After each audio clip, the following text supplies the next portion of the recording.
So, a new tier's dropping in WWE SuperCard and you found yourself here. God help you. You're stuck, you're thinking all this stuff's about to drop and I have not done anything to prepare for it. Well, I'm here to tell you the kind of things you need to be thinking about to get yourself a leg up. Not just a leg, but actually a body up. In fact, actually, you know what? They're just going to strap a rocket to you and fly you into the air. You're going to get the best start here. First of all, you need to pack some really important things. Well, I personally have got Finley and Sebastian. I've got Stromander, of course. Donatello, I've definitely got him. I've got my Too Sweet sign. What are you doing? What? I didn't mean you had to get all of your items and personal belongings together. You told me. No, this is in-game, not outside the game. Oh, you meant right. Okay, yeah. Okay, that was slightly embarrassing. Fine, you know, let's get right into it. If any of these really help you, all I'm going to say is smack the like button, subscribe to the channel, share the video out, and turn notifications on so you don't miss a single video going forward. And we're going to start off with the biggest, and I personally think, especially this tier, the biggest thing you can do, and that is to stack your picks. No, I'm not talking about the ones that you took with your girlfriend, or you took with your friends, or you took when you were drunk, or yeah, let's not go there. You want to be making sure that your picks, your draft picks, are stacked as much as possible, as I'm about to show you here. First of all, King of the Ring right now is offering a 2x advantage for any reward. So you'll notice straight away that if you get any rewards in King of the Ring, you're going to get double. But even if it wasn't double, you still want to be doing King of the Rings. And this at the moment gets you 10 times draft picks, 20 if you go through qualifier 1, and 30 if you get to qualifying round 2, even if you get eliminated. Now this is great for anyone who's in the lower end of the tier, but right now I'm using this purely to get picks. As soon as I get to round 2, I'm exiting out as quickly as I can. I'm doing 3 a day and you're gonna see the results in just a second. The other thing you want to be doing is watching ads whenever you go into a game, whether it be PvP, Wild, whatever it is. You want to be watching ads to get yourself 4 extra picks. Don't know how to save picks? Very, very simple.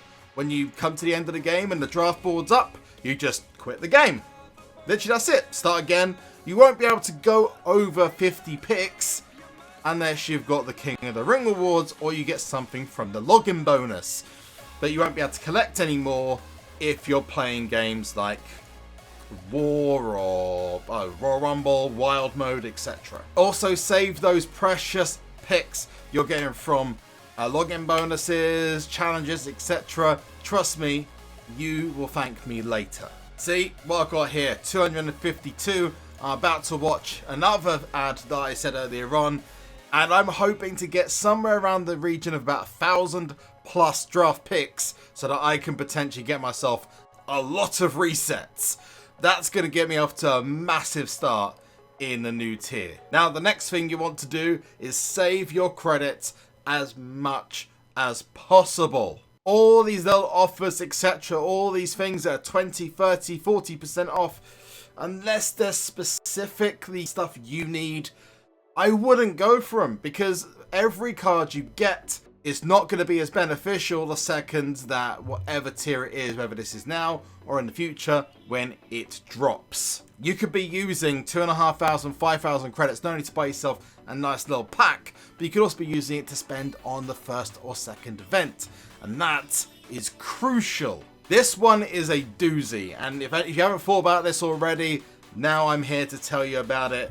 Make sure you get as many momentum slots as you can. As you can see, I'm in day 1 and I've already got myself up to level 3, and I'm making my way through to hopefully get to 4 momentum slots or 5 momentum slots. You're probably asking, why do you need these? Well, for week 1 and 2, you're going to want a fighting edge over every single one of your opponents. Something that makes you difficult to defeat or gives you a boost in the events or King of the Ring, regardless of what tier you're in. And all rewards in a new tier go up, so when it drops, Everything you're fighting for now is going to be one level higher. Very simply, find a stable team, drop the deadweight, make sure you are active in Team Battlegrounds, and you've got people who are going to pull their weight in Team Ring Domination and Team Road to Glory. At the very minimum, Team Ring Domination and TBG are the most important things that your team should be focusing on. And anyone who's creating a team,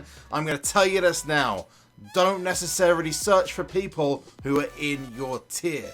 Give people in a tier below who have got a reputation of playing hard a chance, because trust me, I've had many players in the past who've come up from the very, very bottom tiers who have been incredible assets and have moved on to being some of the best grinders in the game. So make sure you don't ignore those who are maybe better over some of the people who are in the top tier of the game. In summary, drop the deadweight, get somewhere that's going to take your places, and do it as soon as possible. Speaking of Team Battlegrounds, get yourself a team that is willing to skip the claim phase, because skipping the claim phase is one of the most important things you can do to not just give yourself an edge of the battle points which you get as a reward, but also to potentially get yourself some next level cards. For example, if you are in Shattered tier at the moment, your team is not going to get to whatever new tier it's going to be. This could be now or in the future. Those rewards are going to be set in stone. For example, right now, a Platinum pack is going to get you a chance at a Shattered the second a new tier drops.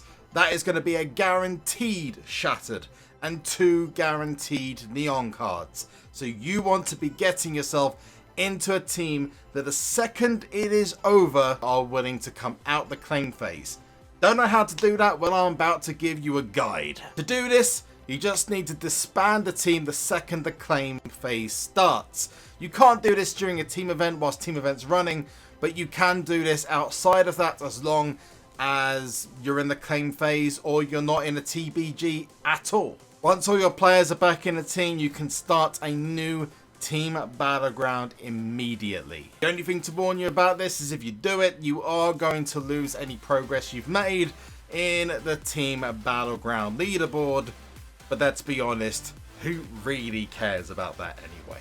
And the final tip I have for you is probably the most monotonous to some players, to other players. It is the most important and the thing they focus on the most. And that is playing Money in the Bank. Why is that important? Here's why. By having Money in the Bank contracts set aside for when the first Money in the Bank drops, you're going to get yourself your hands on some pretty cool cards that actually are better than any of the current tier cards that have just been upgraded or you can get in packs. These, even the singles, are going to be beneficial to you, so make sure you grab those as soon as you can when the new tier starts. This is the best way to be prepared. I hope any of this has helped you, whether you're a newbie or whether you're in the top tier of the game, sitting there thinking, I do all this already. Well, if you did, why'd you click on the video then? Love ya. Anyway, be an amazing person and smack that like button. Share it on with your friends if this has been helpful for you. Subscribe to the channel and turn your notifications on. I've been SuperZombGBBQ, and this has been a new tier survival guide. Until next time, safe!